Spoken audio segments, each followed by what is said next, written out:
2 pinches of Angelica or 3?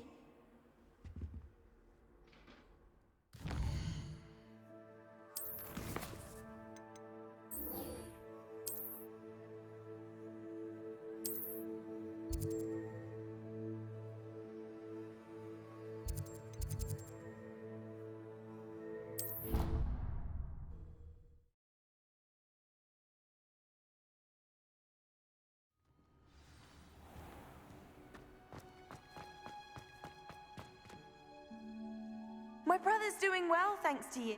Oh, it's you! Just the person I need. Samantha, is everything all right? No, it's not. It's my brother William, the one I told you about after Charms class. He's been cursed. He ignored my warning, and now he's lying in St. Mungo's looking completely pathetic. He simply never listens. I'm sorry, how exactly has he been cursed? Oh, you won't believe it. Truly, but his feet were turned into purple beets. You can imagine his distress. And mine. I won't even go into the attention he was getting from our garden rabbits before he admitted himself to hospital. I'm so sorry. That sounds like a trying situation. I'm glad you understand. Everyone else just laughs at me as if it's a joke. No compassion at all. Well, it is an unusual situation. How did your brother end up like this? It's entirely his own fault. I told him about some research I'd done recently on our ancestor Marmaduke Dale. In particular, my discovery that Marmaduke's tomb was cursed. My brother's always making fun of my discoveries. This time, he laughed in my face. Told me I'd misinterpreted my findings. As if that were possible. And to prove his point, he went right up to the entrance of the tomb and poof! His feet transfigured into beets. How awful. I can see why you're upset. He definitely needs some help. Exactly. He may be a cape flapper, but he's still my brother. And no one deserves such a fate to last forever, especially as the result of a single brainless mistake. Now I worry that if the curse isn't reversed, it could become permanent. Can't the curse be broken? Possibly. The curse stems from a crest that was stolen from Marmaduke. If the crest were returned to its rightful place upon his sarcophagus, then I believe that William's feet may be restored. You battled trolls when they attacked Hogsmeade, escaped a dragon, and I could tell by your work and charms that you're a skilled spellcaster. Returning a crest to a sarcophagus should be almost effortless for you. So, will you help us? I can take the crest to Marmaduke's sarcophagus for you. Oh, thank you! Thank you so much! You'll simply go into the tomb where Marmaduke was laid to rest and place the crest on top of his sarcophagus. According to my research, the tomb's been abandoned for centuries, so it should be a fairly simple task. You'll find it just east of the hamlet of Brockborough. Thank you for your help. My family is indebted to you.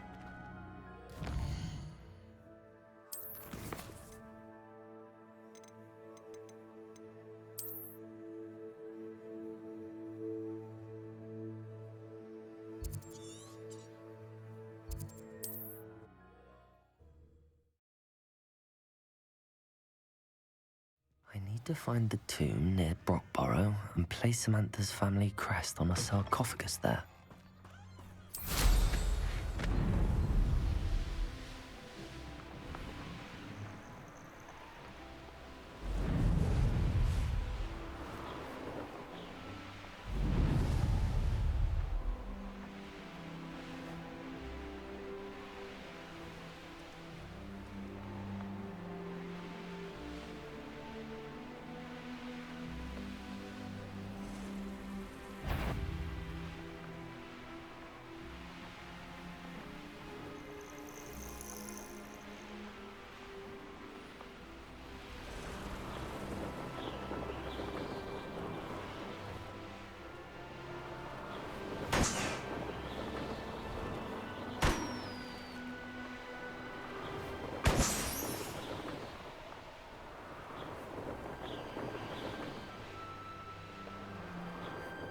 Looks rather dark in there.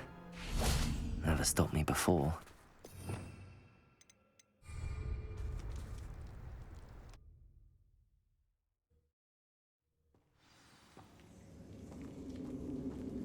Well, my feet didn't turn into beads. That's a good start.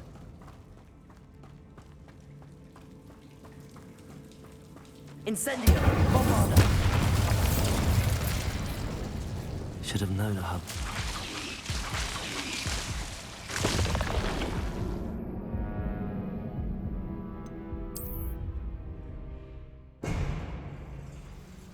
Incendio! Should have known a herbologist would use Devil's Snare.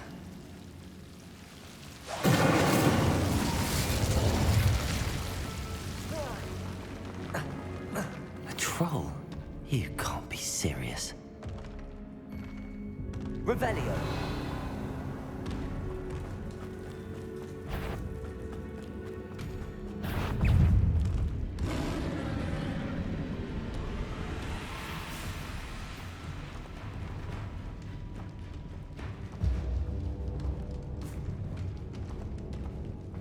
A sarcoph?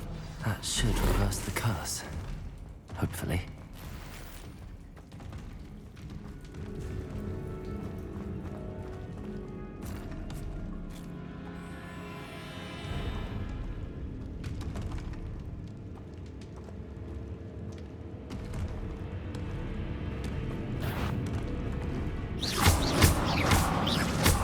Bombarda! Defender!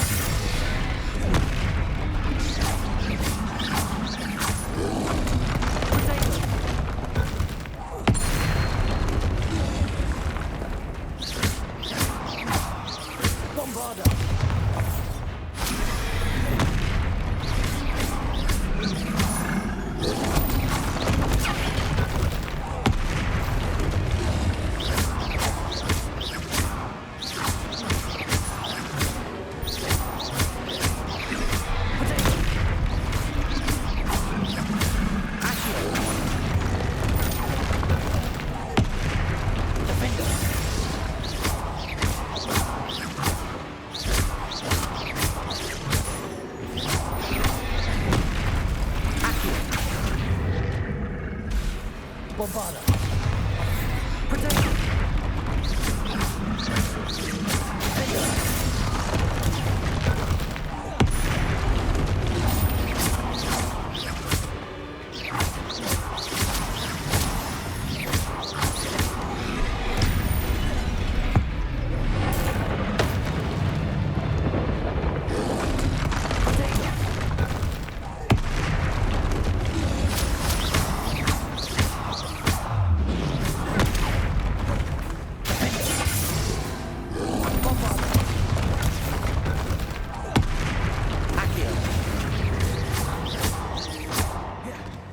Incendio!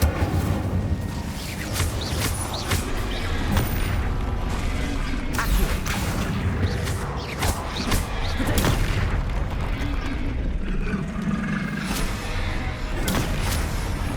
Accio!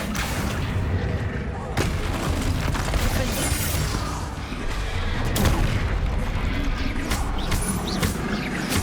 Bombarda!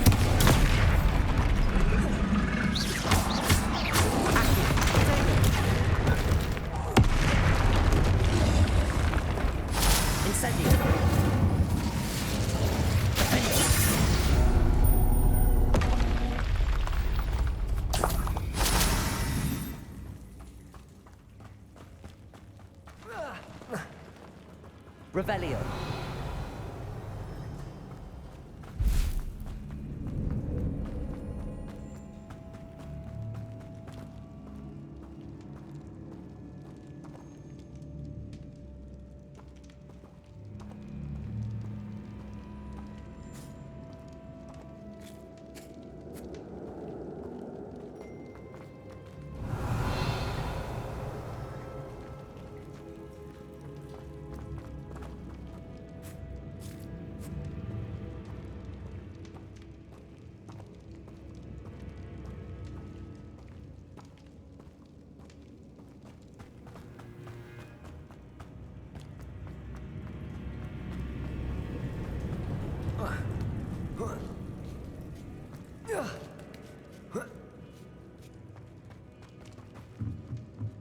Bombarda!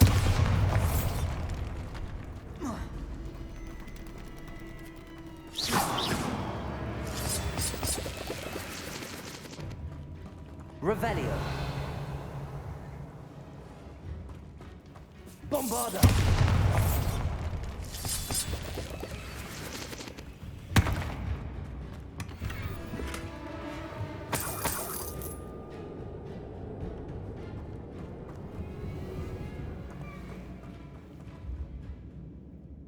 Revelio.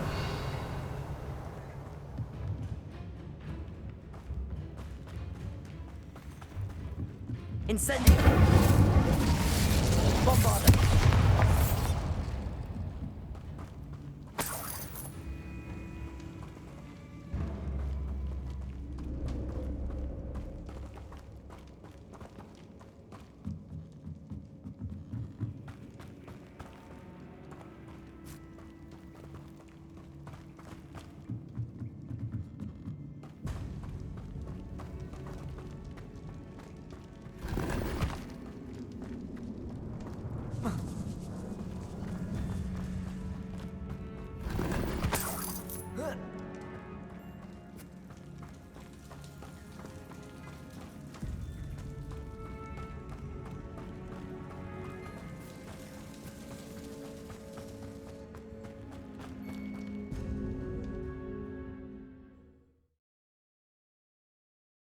Samantha will be glad to hear that the crest has been returned. I certainly hope it reverses the curse.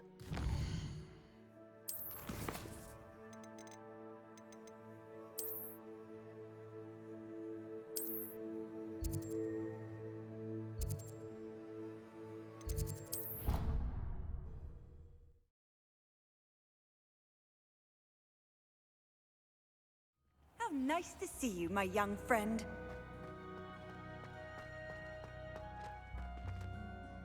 I'm happy to tell you that I returned the crest to Marmaduke's sarcophagus just as you asked. I thought as much. I received word from St. Mungo's that my brother's feet are back to normal. No more beats. Oh, I cannot thank you enough. It wasn't too much trouble, I hope. Just a measly old troll, nothing significant. A troll? Oh dear, I'm so sorry. That's awful. No one has been in that tomb for centuries. But I can't say I'm surprised. Marmaduke seems to have been full of surprises. Indeed he was. Well, I suppose I should be going. I'm anxious to see my brother, who must be elated to have his feet back. Of course, I certainly would be. William and I are forever in your debt. Thank you again for what you did.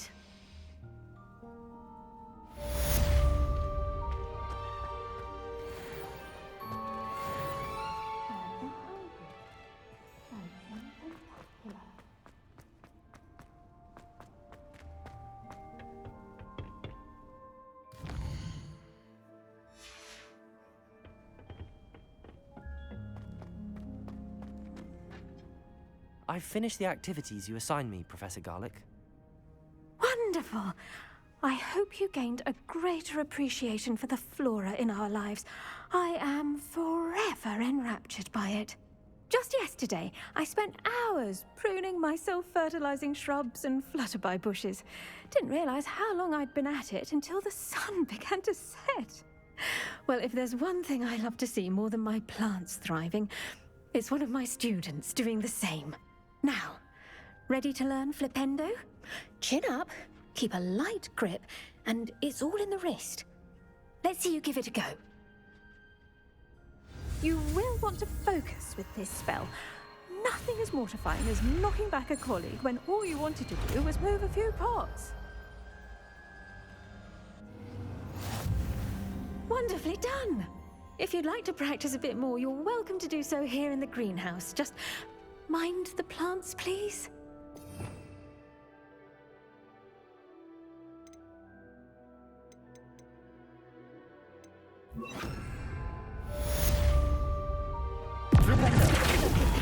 You're a natural.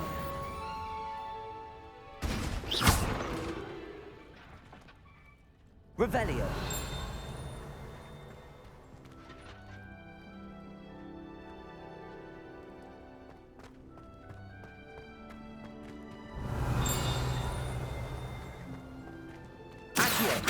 Revelio. Accio.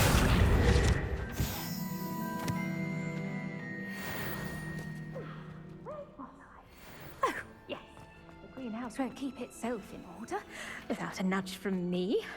Professor, I was wondering where you're from. What's your background? Oh, how nice of you to ask. Well, let's see. I grew up in London, right on the Thames. That sounds lovely. All the sights and bustle of a city. To some, yes. I used to dream of living in the country, but it wasn't until I came to Hogwarts that I felt truly at home. Mind you, it did take some time, and whilst it is my fervent hope that each student eventually feels as at home here as I do, it is not always the case. I suppose that makes sense. Well, we each bloom differently, don't we? Some of us, like Devil's Snare, thrive in the shadows, whilst others crave the attention of a bouncing bulb. And we each grow and thrive according to our own plan. Oh, I was terribly nervous when I arrived at the castle. You see, as a child, I knew nothing of witches or wizards. You can imagine how astonished I was to receive my letter from Hogwarts. I spent a good deal of time alone in either the greenhouse or the library my first days here. It does take a while to adjust to being here. Precisely, and I was remarkably fortunate. In fact, a 7th year took me under her wing during those first days.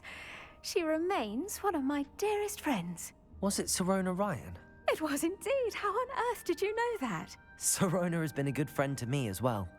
In fact, I retrieved a box of letters from Mrs. Sprottle for her. Oh, darling Mrs. Sprottle. She was always astonished I knew as much magic as I did, being Muggle-born. I dare say you'll find that the friends you make here at Hogwarts will last a lifetime. Now, I'd best get to my recent delivery from the Magic Neep. Mr. Teasdale promised me quite an assortment of seeds this week. Lovely to see you.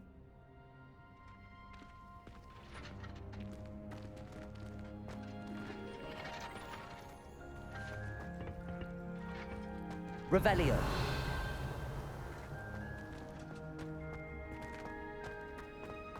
Flipendo.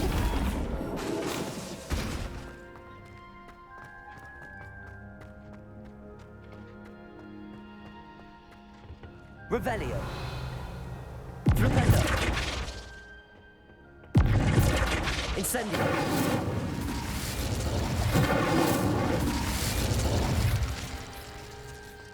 Flipendo.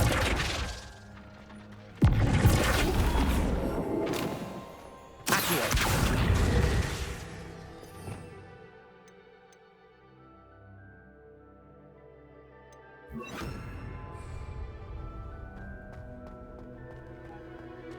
Revelio.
We'd be lost without you. Hello, Adelaide. How are you and your uncle doing? Very well, thanks to you. The more I learn about Ranrock's foul lot, the more astounded I am that my uncle survived. I looked back over his old owls and noticed that they included pertinent details about his rare metal deposits. I believe that Ranrock's fiends were after those deposits and that they needed my uncle's knowledge. He was willingly going to rot away in that cell to keep me safe. It was nothing at all, Adelaide. I'm just glad your uncle's safe. So am I. Seeing him again was such a relief. I told him that he must remain vigilant from now on. I, for one, can't help but look over my shoulder now whenever I leave the castle grounds.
today's lesson, we will cover a truly thrilling event.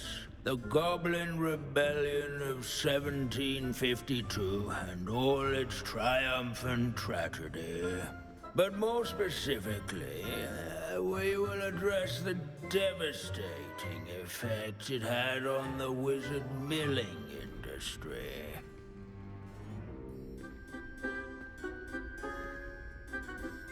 Actually, we do know the number. 632. But history occurs outside the classroom. And look, it's time for my constitutional. One can practically osmose the history flowing through Hogwarts. I think the professor wants us to follow him. And now for a stroll to the bell tower. Along with the rest of the castle, it was completed in the early Middle Ages. The hall and the bell towers that loom above it contain myriad interesting artifacts.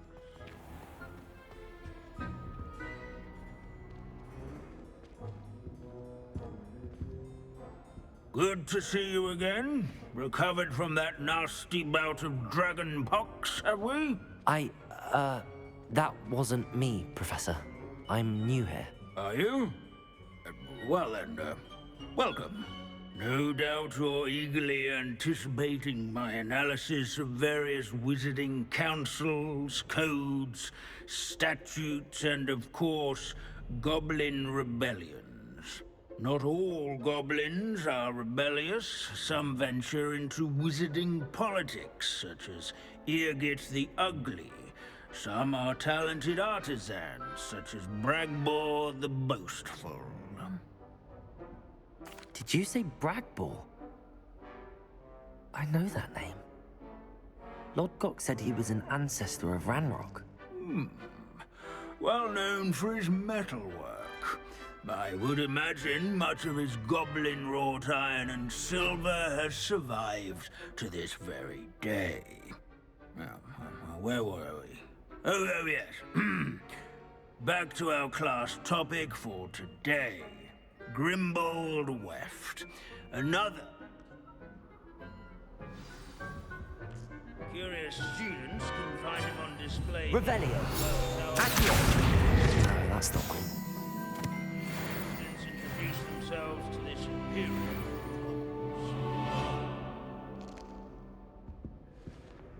GRIMBALD WEPT was responsible for some of the most important work done in the Goblin Rebellion of 1752, such as sewing buttons on witches' and wizards' coats. Without his quick hand... Wagadu's history is, well, a bit different than that of Hogwarts, to say the least. He never strays from the bell tower. Revelio. Let's see. GRIMBALD WEPT. Accio. So enjoyable. Sure he's around somewhere. Revelio. Accio. Revelio. It's a rumour of a witch called Celine Warlock. Rumour has it, she was Sir Skagglethorpe the Hero Revelio. once challenged a mountain troll to a game of musical chair. This unassuming smudge is rumored to be the location of the very first successful use. Accio. I suppose Revelio. successful is a relative, since whoever cast it didn't live. Revelio. Our students often complain about the many staircases at Hogwarts. They never bother me.